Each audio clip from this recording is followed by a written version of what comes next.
많은 이들이 인생의 고난을 터널에 비유합니다. 그 이유는 끝이 보이지 않는 고난이 어둡고 긴 터널을 지날 때의 상황과 비슷하기 때문입니다. 화창한 날씨 속에서 창문을 활짝 열고 시원한 바람을 맞으며 달리던 자동차가 터널에 들어서게 되면 모든 창문을 닫고 공조장치를 조절합니다. 터널 안의 먼지와 유해가스가 차 안으로 들어오지 못하도록 막기 위해서 말입니다. 또한 터널 안에서는 예상치 못한 사고가 발생하면 대처할 수 있는 그 시간도 촉박하기 때문에 진입하기 전에 미리 라이트를 켜고 속도를 줄이고 또한 차선을 변경하지 못하도록 법으로 제정해 놓기도 합니다. 터널에 진입하면 갑자기 어두워진 환경으로 인해서 어린아이들은 무서워하기도 하고 폐쇄 공포나 공황 장애가 있는 이들은 심한 불안 증상을 보이기도 합니다. 우리 삶에 갑자기 찾아오는 고난도 이와 비슷합니다. 아무 문제 없이 잘 살다가 갑자기 예상치 못한 어려움을 만나게 되면 우리는 본능적으로 창문을 닫는 것과 같은 반응을 보입니다. 물질의 창문도 일단 닫고 말의 창문도 닫고 내 마음의 창문도 닫고 그래서 어두움이 끝날 때까지 힘들고 답답한 시간을 보내게 됩니다. 어떤 때는 너무 힘들고 괴로워서 내 삶을 멈춰버리고 싶은 충동을 느끼기도 하지만 그렇게 하면 나뿐 아니라 이 차 안에 내 가정에 속한 주변에 있는 모든 사람들이 더 큰 피해와 고통을 겪게 된다는 사실을 알기 때문에 그럴 수도 없습니다. 고난의 터널이 찾아오면 우리가 할 수 있는 최선의 방법은 무엇인가? 우리가 고난 그 터널을 들어갈 때 취하는 행동과 비슷합니다. 가장 먼저 기도의 불을 켜고 말씀의 차선을 잘 지키며 더욱 하나님만 바라보아야 합니다. 그러면 하나님께서 우리의 길을 조금씩 인도해 주시고 마침내 고난의 터널을 통과하게 하십니다. 그런데 아시는 것처럼 고난의 터널은 한 번으로 끝나지 않습니다. 어렵게 터널을 빠져나와 햇빛을 마주하며 또 안도의 한숨을 쉬는 것도 잠시 우리는 또 다른 터널을 마주하게 됩니다. 이처럼 우리는 인생이라는 길을 달리는 동안 수없이 많은 고난의 터널을 통과하며 살아야 합니다. 그런데 이러한 사실이 내 앞에는 터널을 통과하면 또 다른 고난이 있고 끊임없이 고난이 찾아온다. 이렇게만 생각하면 내 인생이 허무하고 답답하고 괴롭게만 여겨지지만 돌아보면 즉 고난을 통과할수록 내 삶이 이전보다 조금씩 변화되고 그로 인해서 하나님께 더욱 가까이 나아가게 되었다라는 사실을 발견하게 됩니다. 이를 통해서 깨닫게 되는 중요한 영적 진리는 고난의 터널은 우연히 찾아오는 것이 아니라 하나님께서 나를 더 온전하게 하기 위해 허락하신 섭리의 수단이구나라는 사실입니다. 그렇다면 우리는 이러한 고난을 단순히 피해야 할 문제로만 볼 것이 아니라 이 고난이 지금 나에게 어떠한 목적으로 주어진 것인지를 생각해 보아야 합니다. 사람들이 터널을 만드는 가장 중요한 이유가 무엇입니까? 더 빠르게 목적지에 도착하기 위함입니다. 터널을 건설하는데 막대한 비용이 들고 터널을 통과하는 동안 앞에서 말씀드린 위험과 불편도 감수해야 하지만 그럼에도 불구하고 터널을 뚫는 이유는 터널을 지나는 과정에서 겪는 손해와 어려움과 불편함보다 터널을 통과한 후에 얻게 되는 유익이 훨씬 더 크고 많기 때문입니다. 마찬가지로 하나님께서 우리 삶 곳곳에 놓아두신 고난이라는 터널 역시 모두가 다 우리의 유익을 위한 것들입니다. 고난이라는 터널을 통과할 때마다 우리의 삶은 우리의 인생의 참된 목적지이신 하나님께 조금씩 더 가까이 나아가게 됩니다. 만약 고난이 없다면 우리는 현실의 삶에 안주하며 말씀과 기도보다는 내 생각, 내 방법, 내 경험을 더 의지하며 살면서 그렇게 하나님으로부터 점점 더 멀어지게 됩니다. 하나님께서 우리 삶에 고난을 허락하시는 다양한 이유가 있지만 한 가지 분명한 사실은 내 삶에 찾아오는 모든 고난은 나를 향한 하나님의 사랑의 그 뿌리를 두고 있다는 사실입니다.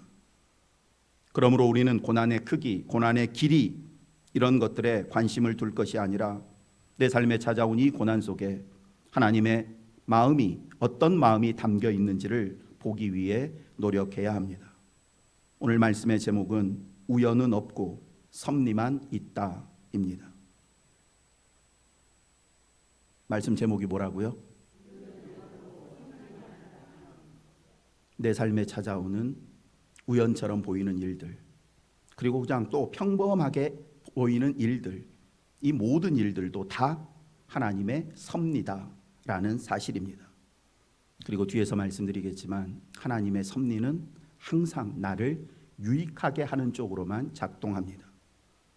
70년 동안 이방 나라에서 포로 생활을 하다 고향으로 돌아온 이스라엘 백성들이 우여곡절 끝에 성전을 재건했다라는 오늘 말씀 들으면서 하나님의 섭리의 손길이 우리의 삶 속에서 어떻게 역사하는지를 살펴보고자 합니다. 먼저 섭리의 개념을 간단히 설명드리겠습니다. 섭리, 크게 신학적으로 그리고 신앙적으로 우리 개인적으로 이렇게 설명해 볼 수 있습니다. 신학적인 정의 함께 읽어보겠습니다.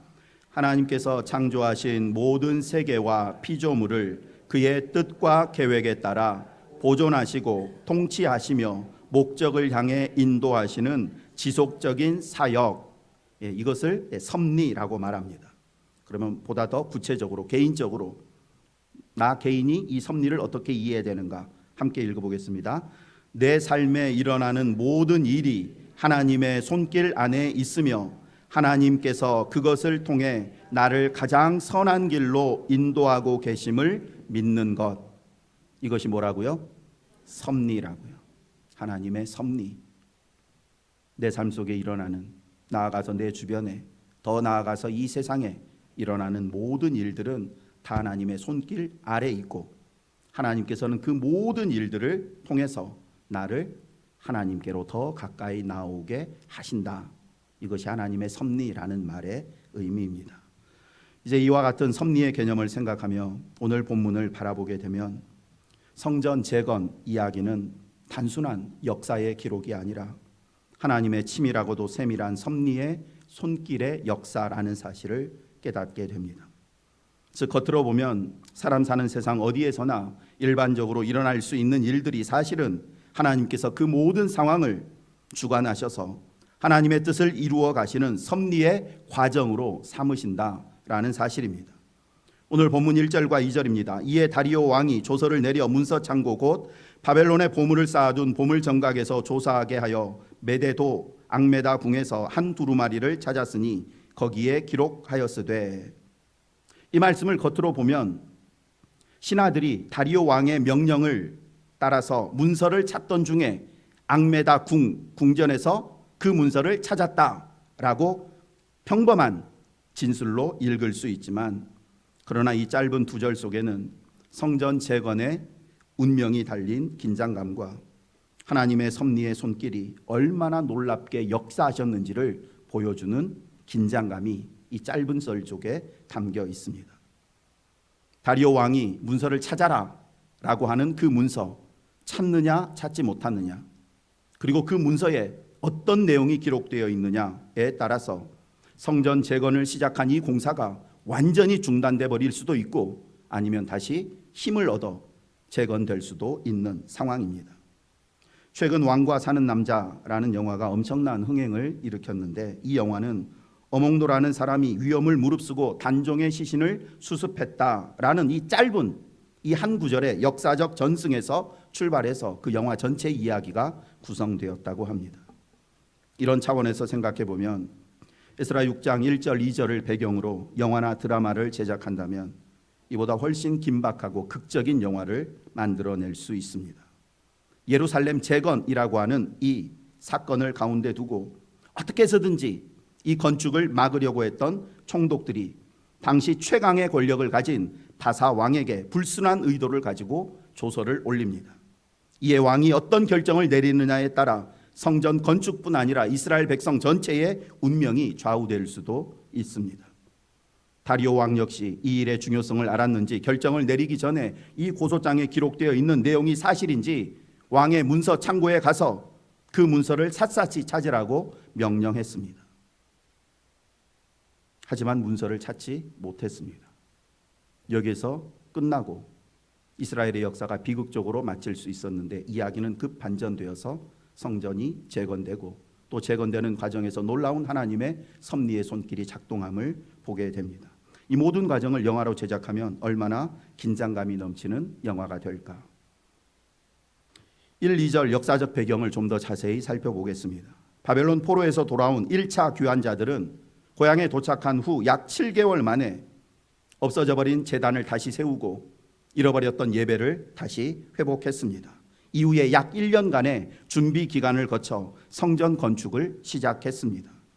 그런데 성전 건축을 탐탁지 않게 생각했던 사마리아 사람들, 또 주변 이방인들이 바사의 아닥사스다라고 하는 왕에게 유다 백성들이 지금 반란을 꾀하기 위해서 성전을 건축하고 있다는 거짓 고소장을 제출했고 결국 이 고소장에 따라서 성전 건축은 중단되었습니다.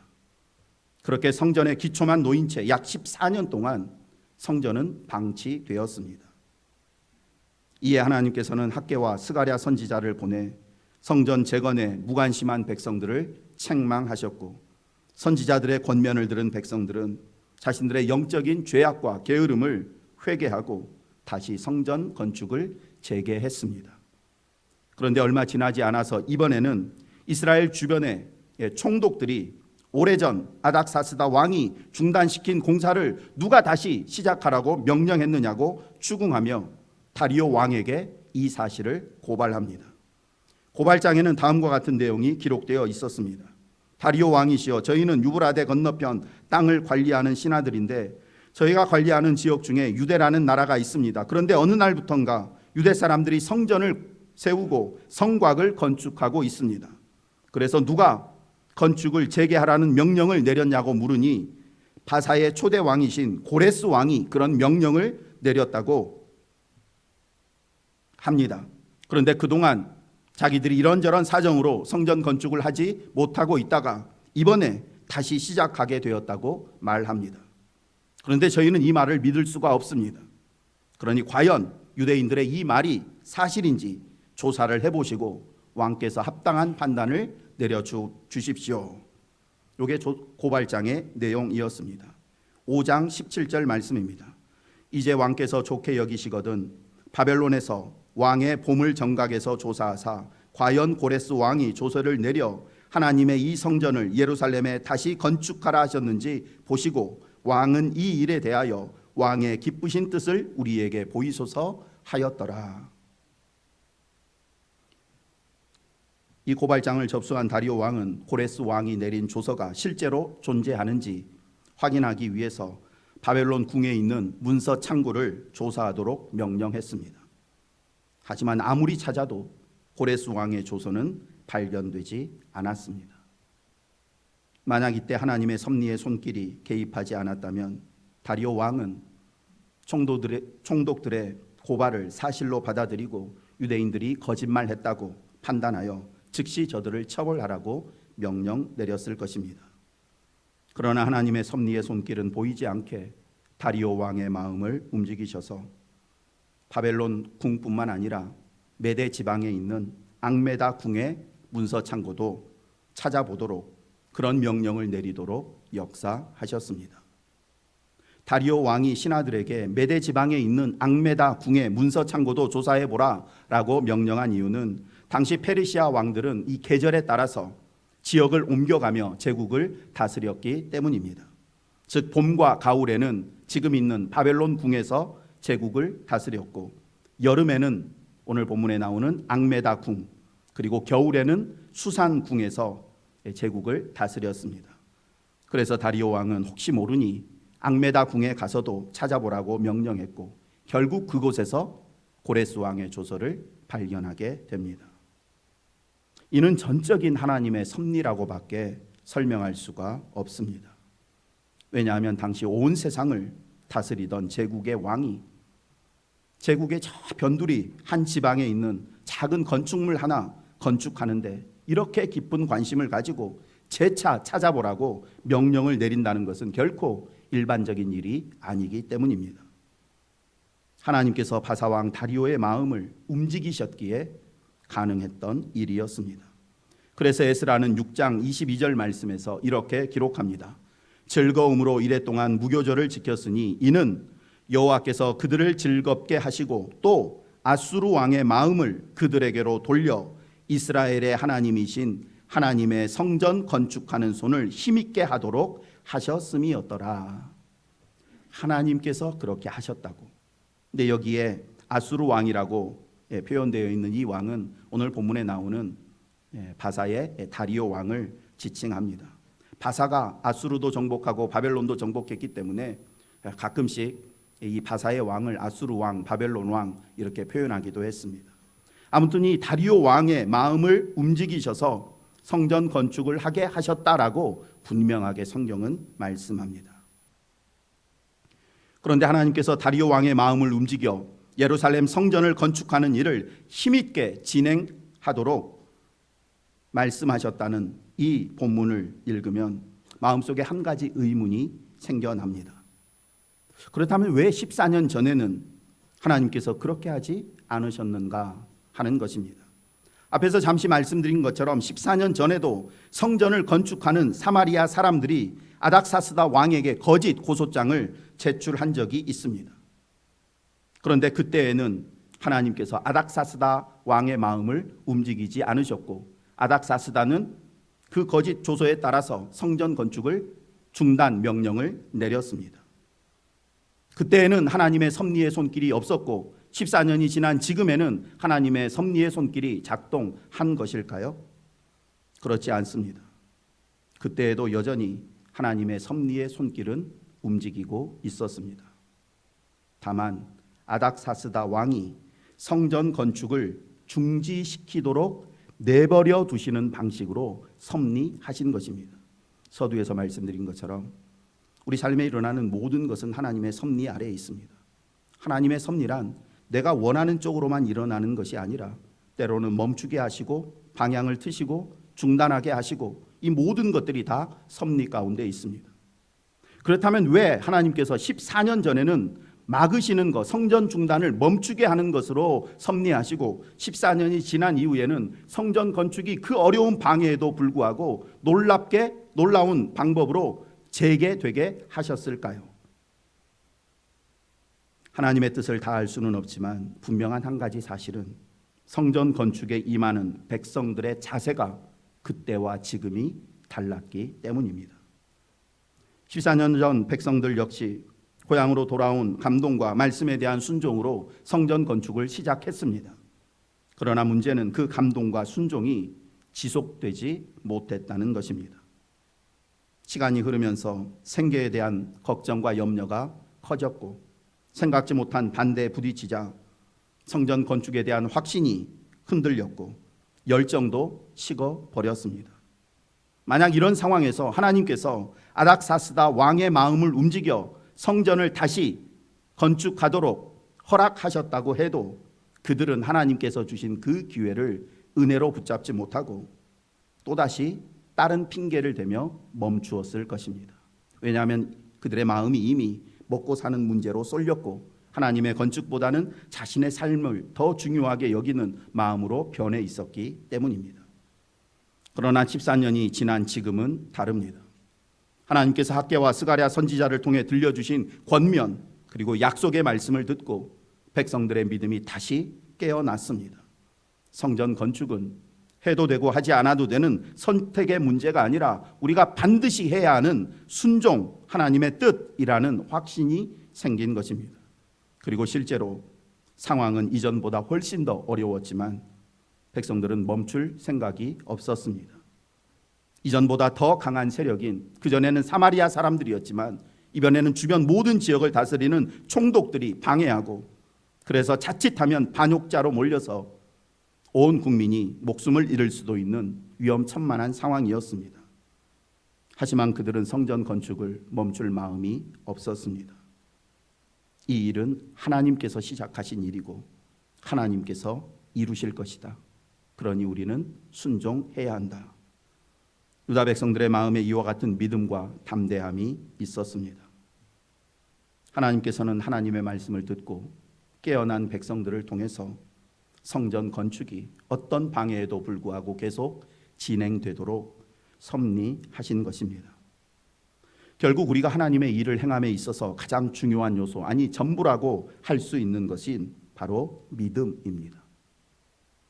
세상에 집을 짓는 데는 건축 비용도 필요하고 좋은 일꾼도 만나야 되고 주변 환경도 좋아야 되고 날씨도 고려해야 되고 많은 요소들이 고려되지만 하나님의 나라를 세우고 우리의 신앙의 집을 세우는 데는 오직 하나, 믿음만 있으면 됩니다. 왜냐하면 하나님의 일은 우리가 가진 것으로 하는 것이 아니라 하나님께서 하시는 것이기 때문입니다. 그렇기 때문에 하나님께서 하신다는 이 믿음이 우리에게 중요합니다. 어떤 어려움과 방해가 있어도 하나님이 시작하신 일, 하나님이 이루신다. 나는 그 일의 통로로, 수단으로 사용될 뿐이다. 이 믿음만 붙잡고 나아가면 하나님의 일은 반드시 이루어집니다. 물론 하나님께서 하라 하신 일에도 고난이 있고 하나님이 가라 하신 길에도 방해와 대적이 있습니다. 하지만 그 이유는 분명합니다. 우리의 믿음을 더욱 견고하게 하시기 위함입니다. 하나님께서는 우리에게 이 길을 걸으라, 이 일을 하라라고 명령하신 다음에 때로 그 길 위에 어려움과 고난을 허락하시는 때가 있는데 그 이유는 그것이 우리 삶의 유익이 되기 때문입니다. 말씀드린 것처럼 고난의 터널을 통과해야 우리가 더 빨리, 더 가까이 하나님께 나아갈 수 있기 때문입니다. 그러므로 비록 가는 동안 많은 아픔과 손해, 외로움과 핍박을 받더라도 이 일을 맡기시고 이 일을 걸으라 말씀하신 하나님만 바라보며 끝까지 걷다 보면 그 과정에서 우리는 놀라운 체험을 하게 됩니다. 분명 아무것도 없이 시작했는데 내 삶에 하나님의 은혜가 이토록 풍성하게 임했구나 라는 사실을 경험하게 됩니다. 약하고 부족한 나로서는 도저히 상상할 수도 없었던 크고 놀라운 결과가 내 앞에 펼쳐지는 것을 보게 됩니다. 그래서 하나님은 성경 곳곳에서 선을 행하다가 결코 중간에 낙심하거나 포기하지 말라고 거듭거듭 권면하십니다. 함께 말씀을 읽겠습니다. 우리가 선을 행하되 낙심하지 말지니 포기하지 아니하면 때가 이름에 거두리라. 형제들아, 너희는 선을 행하다가 낙심하지 말라. 너희에게 인내가 필요함은 너희가 하나님의 뜻을 행한 후에 약속한 것을 받기 위함이라. 아멘. 선한 동기로 시작하고 선한 과정을 밟아 가는 중에도 우리를 낙심케 하는 일들이 생길 수 있습니다. 하지만 낙심하지 않고 말씀드린 것처럼 이 일을 하나님이 시작하게 하셨고 내가 하나님의 말씀 붙잡고 여기까지 왔다라는 이 믿음으로 계속해서 나가다 보면 하나님은 그런 우리를 통해서 하나님의 놀라운 일을 이루십니다. 현재 선한 일을 하다가 어려움과 낙심 가운데 부딪혀 낙심 가운데 있는 분들이 계시면 오늘 이 말씀을 하나님께서 나를 격려하고 지지하기 위해 주신 말씀이다 라고 받아들이시고 다시 힘을 내시기를 원합니다. 내가 하고 있는 이 일, 세상적인 욕심이나 나 개인적인 이익을 위한 일이 아니라 하나님이 원하시는 일이다 확신이 있으면 결코 중단에 멈추거나 포기하지 마시고 방향을 돌리지도 마시고 하나님만 바라보며 전진하시기를 원합니다. 이방인 다리오 왕의 마음을 움직이시고 그가 가진 권세를 통해서라도 역사하시는 하나님의 놀라운 섭리의 손길을 경험하게 될 줄 믿습니다. 끝으로 한 가지 잠깐 살펴보고 말씀 마치겠습니다. 6절부터 12절 말씀 보면 악메다 궁에서 찾은 고레스 왕의 조서를 읽은 다리오 왕은 이전 고레스 왕보다 더 호의적인 조서를 내립니다. 총독들의 고발로 인해 성전 건축이 중단되고 자칫하면 성전 건축에 동참한 모든 사람들이 반역자로 몰려 죽임을 당할 수도 있는 상황이었는데 오히려 성전 건축을 중단하려고 만들었던 그 조서가 성전 건축을 공식적으로 선언하게 만들고 뿐만 아니라 성전 건축에 필요한 재정과 안전까지 보장받는 한마디로 전화위복이라는 말에 꼭 맞는 일이 발생한 것입니다. 8절 말씀입니다. 내가 또 조소를 내려서 하나님의 이 성전을 건축함에 대하여 너희가 유다 사람의 장로들에게 행할 것을 알리노니 왕의 재산 곧 유브라데 강 건너편에서 거둔 세금 중에서 그 경비를 이 사람들에게 끊임없이 주어 그들로 멈추지 않게 하라.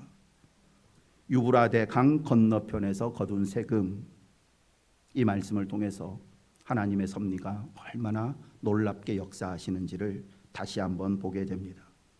왜냐하면 성전 건축을 문제 삼아서 다리오 왕에게 저 사람들 성전 건축 중지시켜야 됩니다 라고 말했던 총독들이 유브라데 강 건너편을 지배하는 총독들이었기 때문입니다. 하나님께서는 오히려 방해하려고 했던 그 사람들의 손을 통해서 그 사람들이 제공하는 비용을 통해 성전이 끊임없이 건축되도록 역사하신 것입니다. 하나님께서는 우리의 길을 가로막고 방해하는 사람, 그런 상황들까지 도구로 사용하셔서 하나님의 뜻을 이루어내시는 섭리의 하나님이십니다. 그러므로 우리 주변에 온통 방해자들 뿐이고 아무리 둘러봐도 나의 힘이 되어줄 사람이 없다 해도 낙심하지 않기를 원합니다. 하나님은 지금 나를 너무 힘들게 하는 내 가정에 찾아온 이 모든 문제들, 건강의 문제, 재정의 문제, 관계의 문제, 그리고 나를 힘들게 하는 그 사람, 내 인생을 가로막는 그 문제 다 사용해서 우리를 더 온전하고 우리의 삶을 더 풍성하게 만드는 재료로 사용하십니다. 말씀을 마칩니다. 우리 인생에 우연은 없고 오직 하나님의 섭리만 있습니다. 믿음으로 시작한 성전 건축이 방해자들의 방해로 중단될 위기를 맞았지만 백성들은 믿음으로 포기하지 않았고 하나님께서는 그 믿음을 사용하셔서 다리오 왕의 마음을 움직이는 섭리를 행하셨습니다. 백성들의 믿음 위에 하나님의 섭리의 손길이 더해지자 놀라운 일이 일어났습니다. 성전 건축이 바사 제국의 보호를 받으며 방해했던 사람들이 제공하는 비용으로 아름답게 건축된 것입니다. 우리는 절대 잊지 말아야 합니다. 내 삶에 찾아온 문제, 방해, 그리고 지연, 답답함, 우연이 아니고 사람들의 방해와 내가 처해 있는 이 환경도 일반적인 것이 아닙니다. 모든 것이 다 하나님의 섭리 안에 있습니다. 지금 길이 막힌 것 같고 누가 나를 막아서는 것 같고 모든 것이 끝난 것처럼 보여도 하나님은 여전히 이 상황 속에서 일하고 계십니다. 하나님은 왕의 마음도 움직이시고 생각지 못한 곳에서 답을 얻게 하시고 나를 힘들게 했던 사람들까지 나를 돕는 존재로 변화시켜 주십니다. 그러니 눈에 보이는 상황과 환경만 보며 절대 낙심하지 않기를 원합니다. 우리 삶에 뭐는 없고 뭐만 있다고요? 우연은 없고 하나님의 섭리만 있습니다. 하나님의 섭리는 서두에서 말씀드린 것처럼 이 세상과 내 삶에서 일어나는 모든 일들을 통해 우리를 천국으로 인도하시는 하나님의 손길입니다. 아무리 어둡고 길게 느껴져도 이 모든 것 섭리하시는 하나님 믿고 더 강하게 의지하고 기도의 불 밝게 켜고 끝까지 걸어가는 저와 여러분 되기를 원합니다. 그래서 사망이 생명이 되고 죽음이 부활이 되고 광야가 초원이 되고 실패가 은혜가 되는 놀라운 하나님의 섭리를 경험하는 저와 여러분 되기를 간절히 소망합니다. 자연의 변화와 역사의 변천을 통해 하나님의 섭리의 손길을 경험하게 하시니 감사합니다.